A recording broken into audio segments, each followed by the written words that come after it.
दोस्तों जियो financial service की बात करें तो यहाँ पे बहुत बड़ी गुड न्यूज़ निकल के आ रही है। जियो फाइनेंशियल सर्विस ने एक नई फाइनेंशियल ऐप लॉन्च कर दी है। अब इसके क्या क्या फ़ायदे होंगे और इससे बिजनेस किस तरह से आगे बढ़ेगा उसको समझने की कोशिश करेंगे। यानी एक के बाद एक बहुत सारे डिसीजन लिए जा रहे हैं।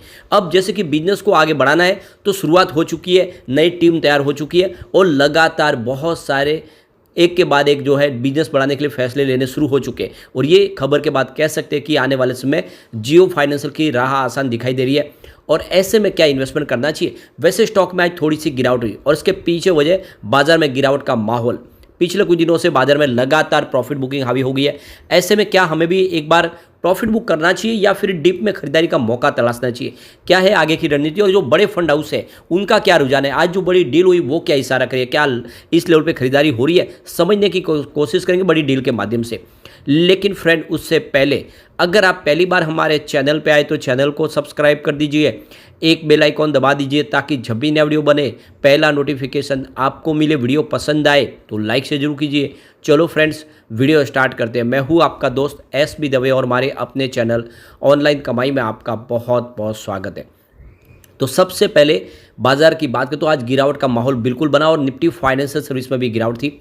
21,597 के स्तर पे गिरावट 23 पॉइंट की यानी 0.11% की ही गिरावट थी। तो आज फाइनेंशियल सेक्टर में उतनी बड़ी गिरावट नहीं थी जितनी दूसरे सेक्टरों में हुई है। एनर्जी सेक्टर वगैरह बहुत ज़्यादा गिरा और दूसरी तरफ देखें तो मेटल इंडेक्स में भी गिरावट थी और इस वजह से बाजार में तो काफ़ी बड़ी गिरावट देखने को मिली। लेकिन फाइनेंशियल सेक्टर थोड़ा ठीक था, बैंकिंग सेक्टर में भी दबाव कम था। अब उतनी ही जियो फाइनेंशियल सर्विस में भी कोई खास बड़ी गिरावट नहीं हुई। आप देख सकते हो स्टॉक की शुरुआत 348 पर हुई। निगेटिव ही शुरुआत हुई क्योंकि सुबह बाजार की शुरुआत ही 150-200 पॉइंट की गिरावट के साथ हुई। कल की क्लोजिंग 349 के आसपास थी, परंतु इंट्राडे में 351 का हाई भी बना। यानी बाजार ने साथ दिया होता तो स्टॉक यहाँ से दौड़ सकता था। खबर भी काफ़ी अच्छी थी लेकिन बाजार के सेंटीमेंट ने पूरा माहौल बिगाड़ा और इसमें 346 का लो बना और अंत में क्लोजिंग अगर आप देखें तो 348 के आसपास रही, जहाँ पे 0.34% की गिरावट देखने को मिली।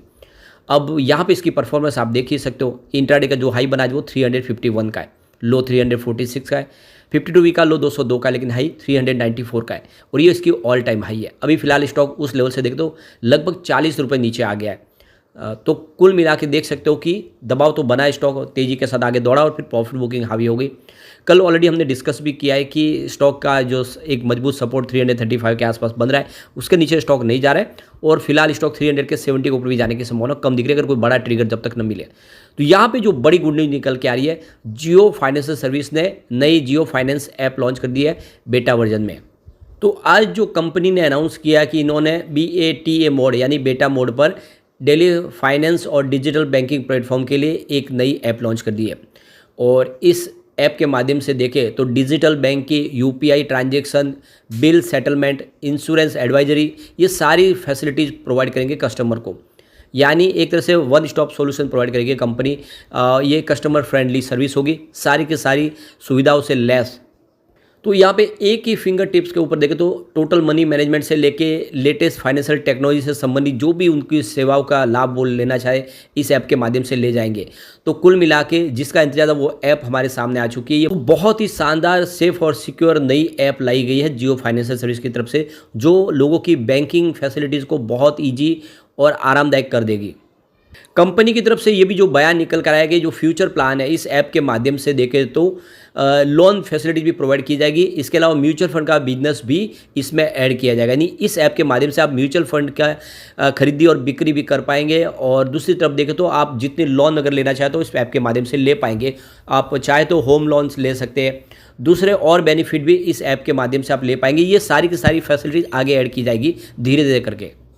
सबसे जो बड़ा इसका प्लस पॉइंट है कि आप एक बहुत ही तुरंत और इंस्टेंट अपना जियो फाइनेंस एक नया अकाउंट, डिजिटल अकाउंट भी ओपन कर सकते हैं इस ऐप के माध्यम से और आपको जियो पेमेंट बैंक की सारी सुविधाएं मिल जाएगी, सारे फीचर्स इससे मिल जाएंगे आपको। अब इस मौके पे जियो फाइनेंशियल के मैनेजमेंट का कहना है कि हमें बहुत ज़्यादा एक्साइटमेंट हो रहा है। हमने जियो फाइनेंस ऐप मार्केट में लॉन्च की है। यह प्लेटफॉर्म आने वाले समय में दूसरे प्लेटफॉर्म के सामने एक अलग और बहुत ही शानदार प्रदर्शन करता हुआ हमें दिखाई देगा और हमने इसके लिए जो मेहनत की है उसका फल हमें आने वाले समय देखने को मिलेगा। हमारा गोल है कि लोगों को बहुत ही सिंपल तरीके से फाइनेंशियल जितनी भी सुविधा है उसको दे पाए, यानी एक सिंगल प्लेटफॉर्म पर लोगों के ज़रूरत की सारी एप्लीकेशन या ज़रूरत के सारे प्रोडक्ट उसको दे पाए। अब आप देखें इसमें हम lending, investment, insurance, payment, transaction, ये सारी की सारी फैसिलिटीज़ एक ऐप के माध्यम से देने जा रहे हैं। अफोर्डेबल होगा और लोगों को आसानी से इसको समझना और उसको यूज़ करना भी आसान होगा। तो कुल मिला के एक बहुत बड़ा माइलस्टोन अचीवमेंट है जियो फाइनेंशियल सर्विस की तरफ से, जो कह सकते हैं कि अब जियो फाइनेंशियल आने वाले समय कमाल करने को तैयार है। तो ये ऐप जो है ये गेम चेंजर साबित होगी। वैसे कंपनी ने इस बार बिजनेस भी तूफानी शानदार बता के एक तरह से ऑलरेडी एक मार्केट में धूम तो मचाई दी है। आप देख ही सकते हो जो इनका बिजनेस रिवेन्यू लगातार गिरा था उसमें एक ज़बरदस्त जंप देखने को मिला। 2020 में जहाँ इनका रिवेन्यू 349 करोड़ के आसपास था जब रिलायंस के साथ ये जुड़ी हुई थी, 2021 में ये गिर के 295 करोड़ तक आ गया। 2022 से कंपनी का रिवेन्यू गिर के 148 करोड़ के आसपास गया। 2023 में तो 2 डिजिट में आ गया रिवेन्यू, मात्र 41 करोड़ का रिवेन्यू था कंपनी का। लेकिन 2024 पूरा का पूरा बाजी पलट गई और सीधा का सीधा रिवेन्यू 638 करोड़ तक पहुंच गया, यानी 2020 के मुकाबले भी डबल हो गया। तो बहुत बड़ा जंप देखने को मिला रिवेन्यू में, और ये तो अभी बिजनेस की शुरुआत हुई। अब तो आगे बहुत बड़ी राह इनको कवर करनी है, उसको आगे निकलना है, और आप देख सकते हो कि यह जीत हासिल करते हुए बड़ी बड़ी कंपनियों को पछाड़ सकते हैं, ये सामने दिख रहा है। अब आप प्रॉफिट की भी बात करें, 2020 में 229 करोड़ का प्रॉफिट था जो 2021 में गिर के 123 करोड़ तक आ गया। 2022 में थोड़ा सा बढ़ा और 168 करोड़ का प्रॉफिट हुआ, लेकिन 2023 में गिर के ये प्रॉफिट भी 2 डिजिट में आ गया। सिर्फ 31 करोड़ का प्रॉफिट था जो 2024 में 382 करोड़ तक पहुंच गया। यानी कई मायनों में देखें तो कंपनी का प्रॉफिट ज़बरदस्त बढ़ा है पिछले 4-5 सालों में। अब कह सकते हैं कि कंपनी ने बेहतर प्रदर्शन करना शुरू कर दिया।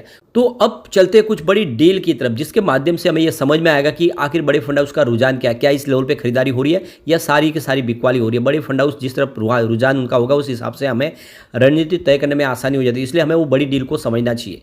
तो सुबह 9:15 पर 347 की प्राइस से 96,000 शेयरों की एक बिकवाली हुई, लेकिन उसी समय 9:15 पर 348 की प्राइस से 59,000 शेयरों की एक खरीदारी हुई।